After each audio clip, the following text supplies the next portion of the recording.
Sweep to quarters. Run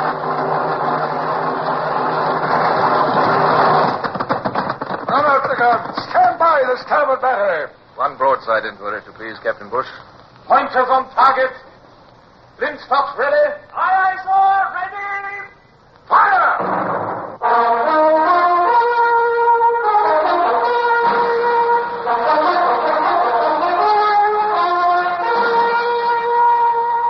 Presenting Michael Redgrave as C.S. Forrester's indomitable man of the sea, Horatio Hornblower.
Since those days when I was barely past 20, I've set eyes many times on the North African city of Oran. But that morning was the first time, and the eyes of youth are so struck by beauty that I could not help but stop and gape. Our squadron had arrived in the Gulf of Oran the evening before. And now, as I climbed the quarterdeck to report to Captain Pellew, the scene spread before me. The water was the bluest I'd ever seen. The sky also. And where water and sky met lay the heathen city of Oran, its minarets and towers lovely beyond description. Oh, Mr. Hornblower, eager to get ashore? Sir? The squadron's in need of supplies. Mr. Tapling here, as you know, is a civilian, member of the diplomatic corps assigned duty with the fleet. Yes, sir. He's arranged with the Bay of Oran to purchase cattle and grain. You will be in charge of the longboat that takes him ashore, Mr. Hornblower. Sir? Tapling, you'll make every effort, you understand? I do. Very well, Captain. We're blockading all of Europe. Nothing but enemies on the entire continent. Unless we manage supplies here, we'll be forced to lift the blockade and sail clear back to England. Well, there's always Gibraltar, sir. What good's Gibraltar? Now that Spain's joined France against us, Gibraltar, too, is hard put for supplies. We must have these. Oh, I'll do my best, Captain. But as you know, the Moslems are very tricky fellows. You've 7,000 gold guineas. Don't pay over tuppence of it until the cattle and grain are already loaded in the lighters. By then you can... Mr. Hornblower. Sir? Has your attention been wandering? Oh, no. Sorry, sir. This sight of Oran, sir. Those white buildings over there. It looks so clean. Clean? Oh, wait till you lay alongside the dock, Mr. Hornblower. Clean, eh?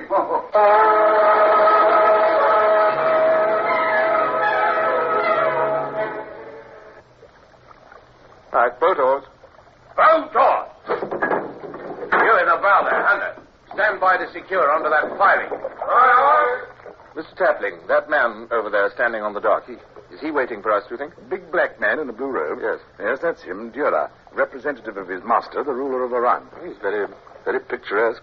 Picturesque, Hornblower? Oh, yes, everything but this place. It looked... What's wrong, Hornblower? You stopped in mid-flight. Wow, ooh, smell. Oh, the breeze shifted suddenly, and I got a whiff of... Oh, Mr. Tapling, it smells unclean, like a pest hole. Mr. Dura, allow me to present Mr. Hornblower of His Britannic Majesty's Navy. Yes. You have brought with you the gold? In the boat, right below us. Good. I will take the gold and bring you the supplies. No, thank you. First the supplies, then the gold. Oh, it's nonsense. You do not trust the Bay of Oran? I appeal to you, Mr. Hornaday. Hornblower. I'm sorry, Mr. Duras, but I must agree with Mr. Tapling. Those lighters beside the dock, they're for supplies? Yes, for the cattle and the grain. 400 fat cattle, Duras, and 1,500 fannigas of barley grain. It is all ready. This is not all yet here, Mr. Duras. Once it's here, on board the lighters for transport to our supply ship, the Caroline. Well, I agree with Mr. Tapling. Oh, something troubles you, Duras? Oh, forgive me, Effendi. I am not well. This heat... Or perhaps it's worry about what the Bay will do to you if we take the gold and depart. Oh, never, never. Please to wait. I will return with the supplies long before nightfall. Please wait. Look at that, Hornblower. Yes, I saw it. Oh, big one. All rats are big in Oran. But did you notice how it's tumbled, entering that drain pipe, as if it were drunk?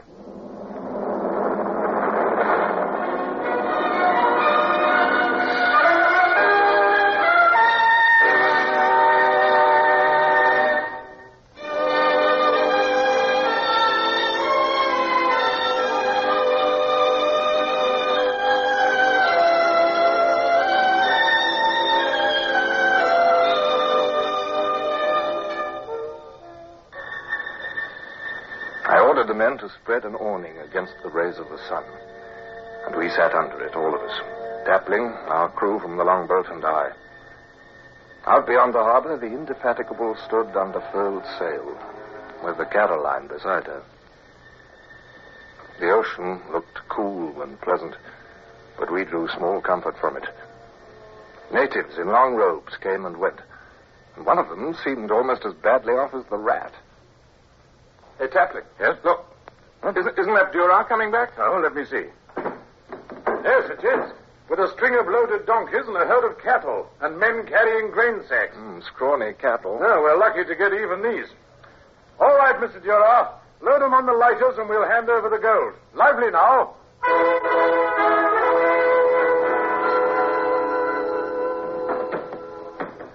The way they drive, those men. Look, there's 3 of them fainted already, Tapling. So long as they finish the loading, Hornblower. Look, they just lie there, and they all act as if they were drunk. It's pretty curious. It's the sun. Ah, here's Duras now.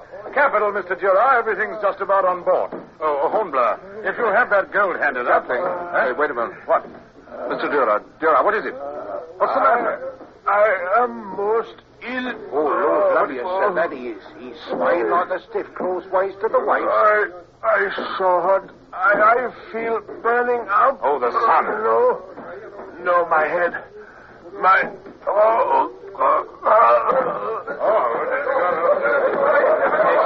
back there, all of you. Hunter, keep those natives back. Aye, sir. Mr. Tapling. Duras certainly wasn't drunk. No, neither were the others, nor that first Moslem who keeled over, nor was it the sun. By heavens! And that rat, Hornblower. That rat that had difficulty in finding the drain pipe. Yes. Do you think it's the plague. The Black Death. I saw it in Smyrna in 94. Let them go, Hunter. Let them go, Hunter. There's no stopping them now. There's no stopping any of them. Look there, sir. 3 Moorish vessels of the next dock. They're casting off, sir, rowing out to sea. The whole town is in a panic. Look at them running every way. There's no sense in leaving the gold sitting here on dockside. Matthews, Hunter, pass it back on board the longboat. But, sir... Confound you, that is an order. Aye, sir. Now, Mr. Tapling, what do we do now? Do, Hornblower? We stay here and rot. Stay here?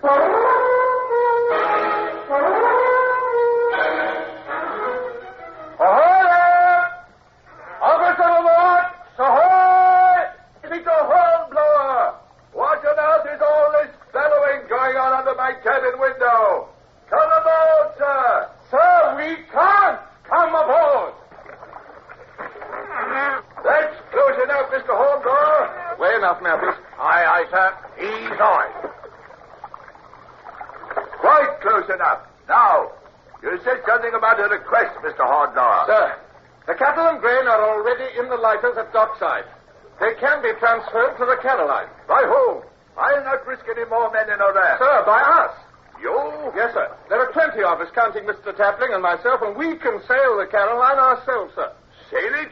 You mean remove the crew that's aboard now and put your men on instead? It's the only way to save the supplies, sir. Well, it might be a debt. You'll have to be on your own. Yes, I understand that, sir. The Caroline will keep completely clear of the squadron, completely. Have I your permission, sir? Permission granted, Mr. Hornblower. You're placed in command of the Caroline. I'll have her crew taken out before you return with the lighters. Carry on. Aye, sir. Hear that, Tapling? I can't help wondering. What? It's pounds to sixpence we've already picked up the plague. We're as good as dead already, Hornblower.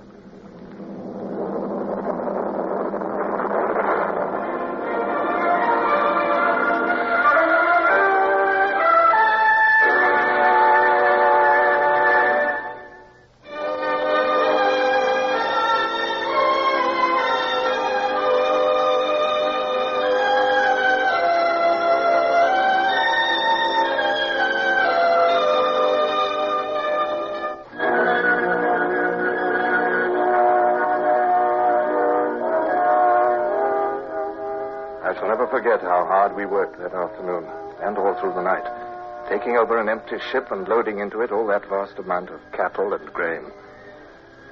Nor shall I ever forget my desolation the next morning when the squadron left us behind. What's that? Signal gun from the Indefatigable, Tapling. Oh, saying farewell, eh? Yes. 2 guns. I'm getting a salute as an acting lieutenant. I hope I can prove worthy of it now.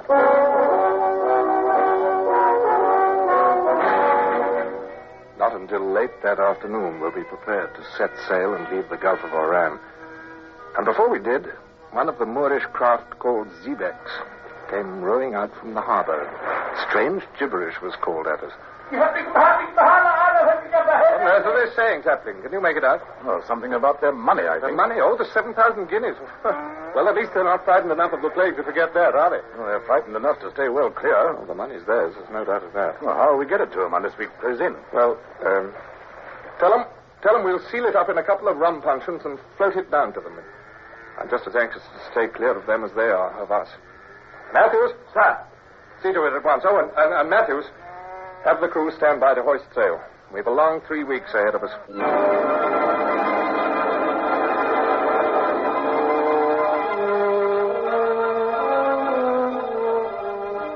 There was little sleep aboard the Caroline.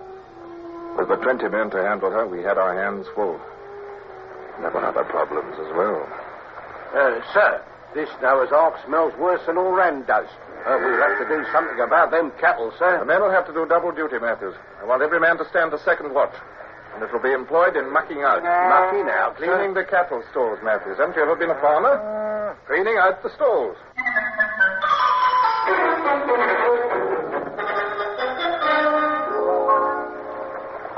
Sir, begging your pardon? Now, what is it, Hunter? Now, don't tell me the men are complaining of their rations. We're giving every one of you fresh meat. We slaughter a bullock a day. Oh, no, sir, it ain't that. That fresh meat is welcome. Why, there ain't hardly one of us ever tasted a steak before. No, sir, it's this brig. She's leaking very bad, sir.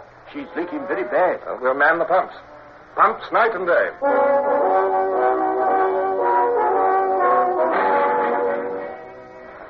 Sir? What is it now, Matthews? No sign of plague, is there? No, sir. Praise be for that. We're 15 days out of Oran already. No sign of plague yet. We may escape it entirely. There's something else we can't escape, sir. We've run out of water. What's that? Aye, sir. Clean out. Yes, but there was plenty. Captain Pellew had the Caroline well stocked before the squadron left us. He forgot about them cattle, sir. They drinks water, too. Gallons of it. The quarantine period is 3 weeks, Matthews. We've got to hang on out here for another 6 days, somehow. Can't be done, sir. Not without fresh water. Sir, they sighted a sail around the far point. What? They think it's a Spanish Coastal Guard lugger. Coast Guard, eh? Matthews. Sir? How many hands do you think that lugger carries?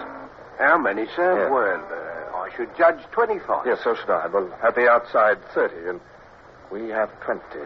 Sir, you ain't thinking of... I am. Listen. She carries 4 8-pounders. So long as she doesn't stand off and use them, we may have a chance. Hunter? Aye, sir. I want you to choose 2 men and show yourselves up here at the helm with me. Aye, sir. I want everybody else to stay out of sight behind the railing. Hand out pistols and cutlasses to all hands, Matthews. Aye, sir. Mr. Tapling may also serve, so see that he's armed. I want every man ready to jump. And if a man shows himself before I give the order, you will shoot him, Matthews, with your own hand. Aye, aye, sir. Now, we're showing no colors. Our plan's legal under the laws of war. We'll wait till the lugger comes alongside and then... Porter, suppose they stand off, sir. Oh, let's hope they don't, Matthews. Their job is to apprehend smugglers. Let them take us for smugglers and we have a chance. A good chance.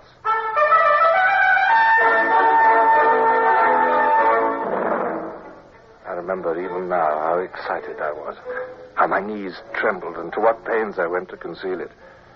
And I remember being grateful for those cattle. All that voyage they grated on my nerves with their mournful bellowing. But now I welcomed it. For who would expect a ship laden with cattle to be prepared to fight? There's a warning shot, sir? Yes, off our bow. I'm going to heave to, Hunter. You men, main topsail braces. Helm hard alee, Hunter. Hard alee, it is, sir. Now, not a sound, men. Here she comes, sir. Yes. They don't suspect nothing, sir. They're laughing. About the cattle, I expect. Yes. Wait, man. Wait. Officer on board is about to hail us, sir. Ahoy! Hey, Captain Island. Make first day.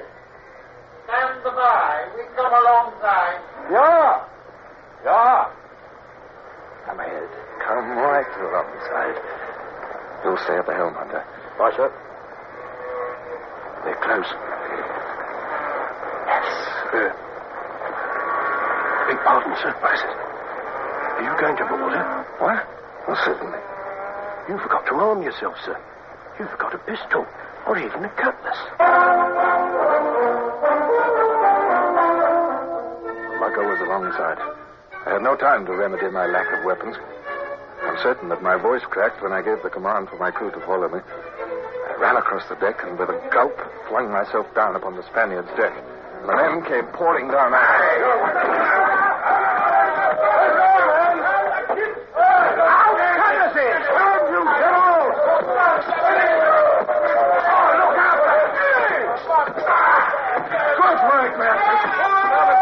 Him down. I'll get his pistols.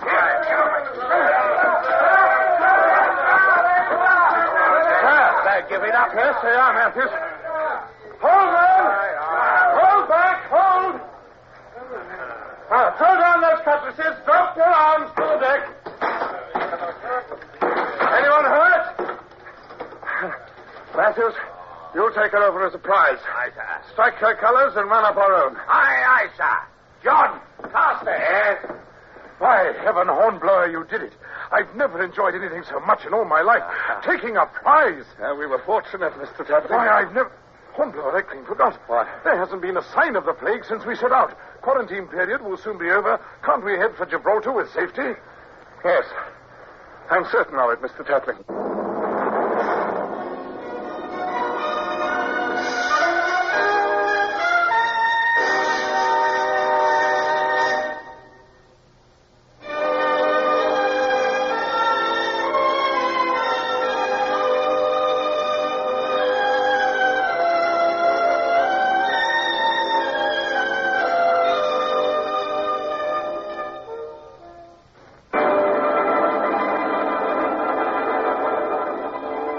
So it was that 6 days later, on the 22nd day of our quarantine, we entered Gibraltar Bay with a captured Spanish lugger under our lee.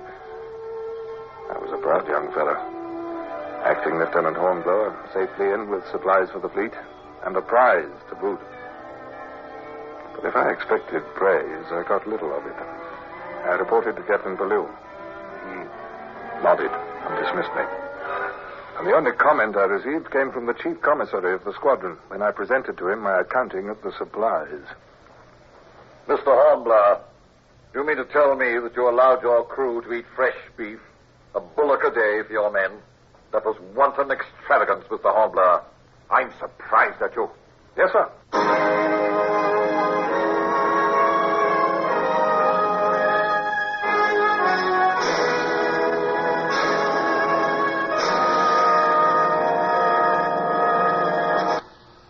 Horatio Hornblower, starring Michael Redgrave, is based on the novels by C.S. Forrester.